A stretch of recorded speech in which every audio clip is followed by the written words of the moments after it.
Namaste. Hamesha khush raho bitia. My name is JVN Manisha Singh. Today I am teaching you transport of animal in subject food storage and transport discipline food and biotechnology. Now let's start the topic transport of animal. First of all, why we need to transport animals? The need to transport food animals occurs essentially in commercial agriculture and to a lesser extent in the rural or subsistence sector. These animals need to be moved for a number of reasons, including marketing, slaughtering, restocking, from drought area to better grazing, and change of ownership. Typically, methods used to move animals are on hoof, by road motor vehicle, by rail, by ship, or by air. Generally, the majority of livestock in developing countries are moved by trekking on the hoof, by road and rail. Historically, livestock have been moved on foot, but with increasing urbanization of the population and commercialization of animal production, livestock transport by road and rail vehicles has surpassed this.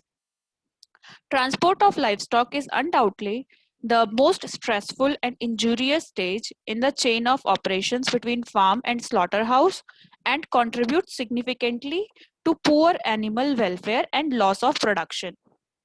What is the effects of transport on animals?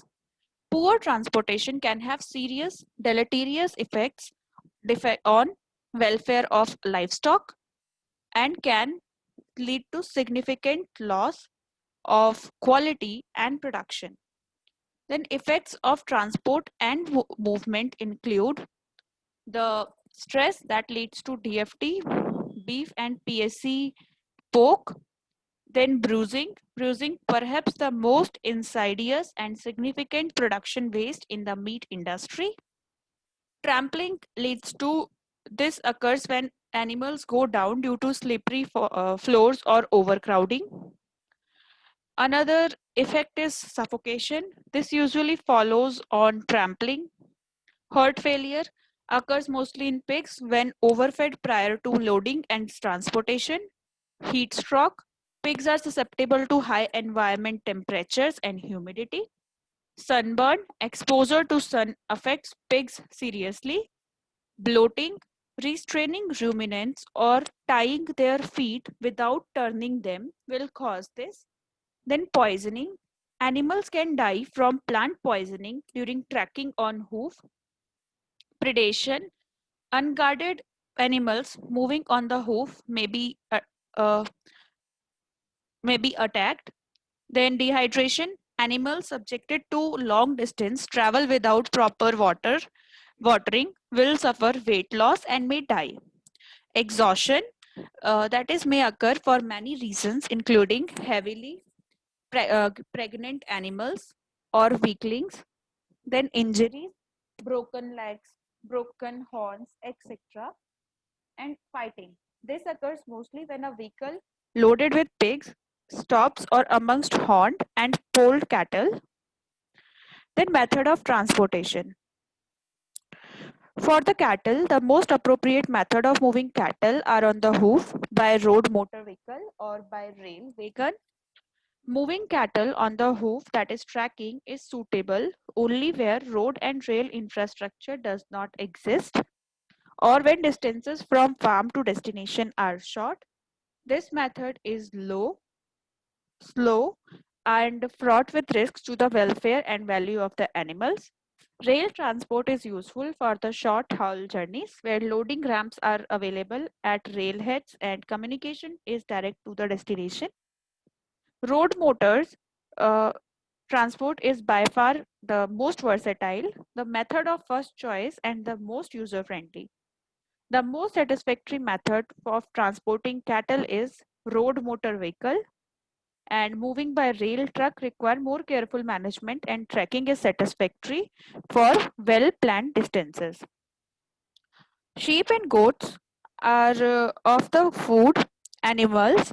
These are the easiest to transport and generally travel well on hoof, rail or road. Pigs Pigs are difficult transport to animals to transport, and the only satisfactory method is by road, although rail can be used under careful circumstances. For poultry, broilers and other poultry such as turkeys or ducks are being best transported by road. Flocks of birds should be subdivided in small numbers in crates. Recommended are plastic crates, which can be stacked on top of each other on a vehicle and which can easily be washed with after use. The lid of the crates is for loading and opening at the side for removal of the birds. Ostriches, the skin and meat of ostriches is particularly valuable. So careful transport by road vehicle is the only suitable method of transport. Having selected the preferred method of transport of slaughter animals, it is necessary to take into account numerous factors in order to ensure the health and welfare of the animals. Then type of vehicle is used. Any vehicle used for the transport of slaughter livestock and should have adequate ventilation and have a non-slippery floor with proper drainage and provide protection from the sun and rain, particularly for the pigs. The surface of the sides should be smooth and there should be no protrusions or sharp edges. No vehicle should be totally enclosed. For ventilation, total vehicle transport vehicles should never be totally enclosed as lack of ventilation will cause undue stress and even suffocation, particularly if the weather is hot.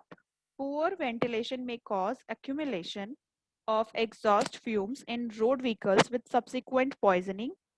Pigs are particularly susceptible to excessive heat, poor air circulation, high humidity, and respiratory stress. Well ventilated vehicles are necessary. The free flow of air at floor level is important to facilitate removal of ammonia from the urine. Next is floors. Non-slippery floors is all vehicles are necessary to reduce the risk of animals falling. A grid of cross sliding made from wood or metals is suitable. The grid can be removable, so the vehicle can be used for other purposes. Other forms of non-slippery surfaces such as grass or sawdust are not suitable. Additional balance for animals is provided by partitioning the interior of the vehicle with either wood or metal poles or solid boards. Broken floors will cause leg and other injuries. Vehicle floors should be level with off loading platform, otherwise animal will injure themselves climbing off or be manhandled in order to remove them. Floor space is livestock require sufficient floor space so that they can stand comfortably without being overcrowded. Overloading results in injuries or even death of the livestock. Then preloading precautions. There are number of simple procedures that can be implemented prior to loading of livestock, which will considerably reduce the risk of injury and stress. First is premixing of cattle or pigs leads to greater familiarity, and these animals travel better than animals that are strangers. Cattle should be mixed in a pen 24 hours before loading. Victimized or wild animals can be weeded out during this period. Fighting amongst pigs that are strangers is common, resulting in skin damage, wounds, and stress. Mix pigs from different pens together before loading. Smearing pigs with litter or excreta from the same pen so that they smell similar. Next is most animals can be fed and watered before transporting. This has a settling effect. However, pigs should not be fed before transport as the feed ferments and the gas causes pressure on the heart in the thoracic cavity, which leads to failure of heart and leads to death. Do not mix horned and hornless animals in the vehicle as this causes bruising and injury. Different species should not be mixed. Sheep, goats, and calves under 6 months can be mixed, and individual animals can be transported in a loose sack tied at the animal's neck. Feet should not be tied and animals should be turned every 30 minutes or so. Pigs should not travel with each other species unless separated by partition. Bulls should not be carried together with other stock unless separated by strong partition. Animals that are diseased, injured, emaciated, and heavily pregnant should not be transported, and unfit, heavy, pen-fed animals should not travel far as they cannot stand up to the rigors of transport. Vehicles should be fitted with a portable ramp to facilitate emergency offloading in case of prolonged breakdown. Then there is a transport operations. A number of factors must be taken into account during the journey in order that the animals do not suffer, become injured or die. First one is tracking. Only cattle, sheep and goats can be successfully moved on hoof, and here certain risks are involved. The journey should be planned, paying attention to the distance to be traveled, opportunities for grazing, watering and overnight rest.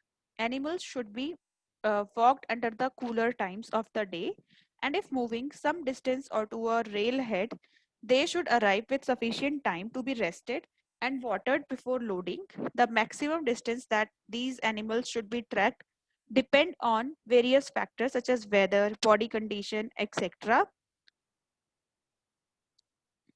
Then we have time of the day. High environment temperatures will increase the risk of heat stress and mortality during the transportation. It is important to transport animals in vehicles during the cooler mornings and evenings or even at night. This is particularly important for pigs. A combination of high humidity and high environment temperature is especially deadly to pigs, and heat can rapidly build up to lethal levels in a stationary vehicle.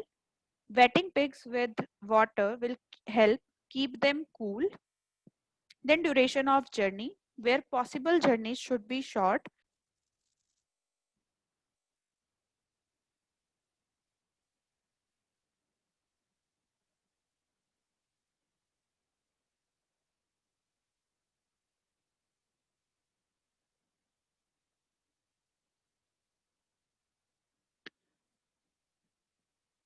Should not travel for more than 36 hours and should be offloaded after 24 hours for feed and water.